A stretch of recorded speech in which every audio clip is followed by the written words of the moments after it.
China has relaxed its one-child policy, but even so, few couples are taking advantage of the changes. Now, some experts are calling for a complete removal of restrictions on having a second baby.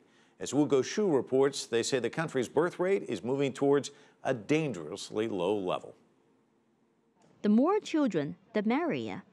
For some families in China, that might not be an option. A poll taken place in Guangdong, Sichuan, Henan, Shanghai, and Beijing shows it doesn't matter if families already had a child. Over 30% said they wouldn't have a second child. The cost of education and healthcare is so high. We'd have to buy a new house for the second child. We don't have enough money. Across China, only 1 million eligible families applied to have a second child under the newly relaxed policy, just a third of the number authorities had expected. A lot of women working in high competitive job looks like less likely to have the second child.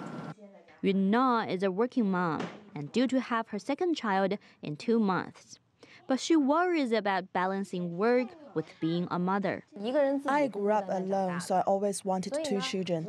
2 is definitely harder to manage. My husband and I both work. I can't afford to quit my job, so the only way is if I continue going to work and my parents come to care for them while I'm out all day. A report from the Chinese Academy of Social Sciences says the fertility rate in China is at a dangerously low level, now 1.4 children per woman, close to the global warning of a low fertility trap, which could result in an aging population and a labor shortage. Experts are calling on the government to fully lift all restrictions to have a second child, and the sooner the better, along with adjusting the family planning policy even more.